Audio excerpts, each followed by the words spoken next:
వాళ్ళు అర్థం చేసుకుంటే చాలా మాకు చాలా మంది కూడా అలా కూడా చేయకుండా ఉండే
చెల్లెంచెల్లగా అభివృద్ధి చేసుకుంటే ఆలస్యమవుతుందని కొన్ని అంచెల్ని మధ్యలో అధిగమించి ముందుకు పోతా ఉన్నాం.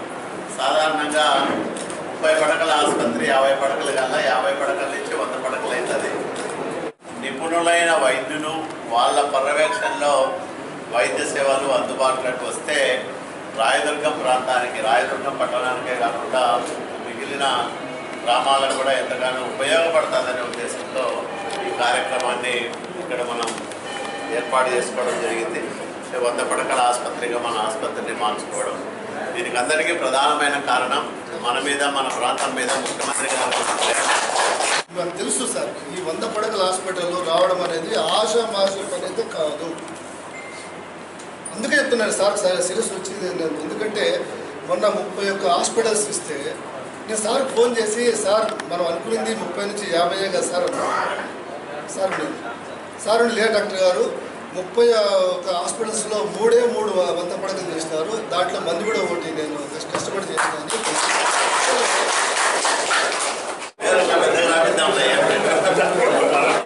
రాయదుర్గం పట్టణంలో ప్రభుత్వ వైద్య సేవల్ని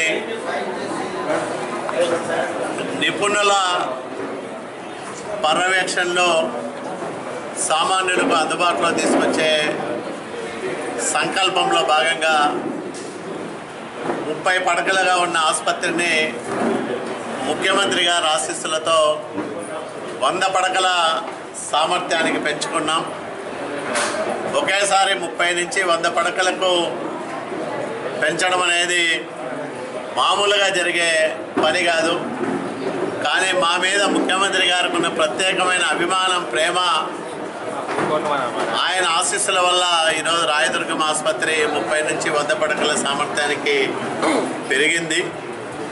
17 కోట్ల రూపాయల ఖర్చుతో నాబార్డు నిధులతో ఒక అధునాతనమైన భవనాన్ని కూడా నిర్మించబోతా ఉన్నాం.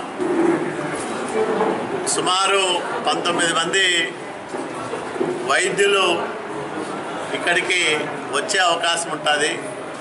స్పెషాలిటీ డాక్టర్లు ఈ రాయదుర్గానికి వస్తారు.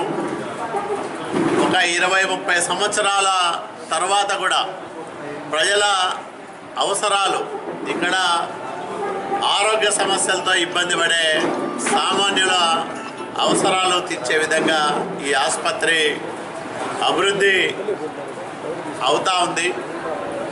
దీనికి సహకరిస్తున్న వైద్య శాఖ అధికారులకు, అట్లాగే స్థానికంగా ఉండే ప్రజాప్రతినిధులకు అందరికీ పేరు పేరున కృతజ్ఞతలు తెలియజేస్తూ ఉన్నాం.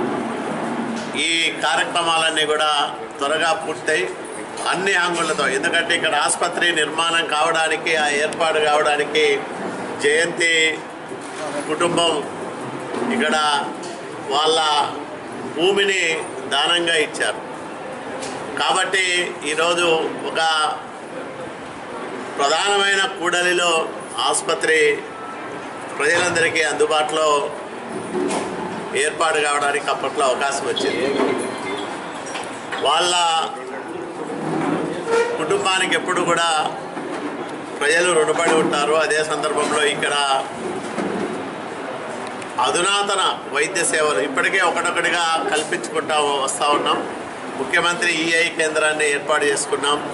అట్లాగే స్కానింగ్ యంత్రాన్ని ఏర్పాటు చేసుకున్నాం. రక్త నిధిని ఒకటి నిల్వ కేంద్రాన్ని ఒకటి ఏర్పాటు చేసుకున్నాం.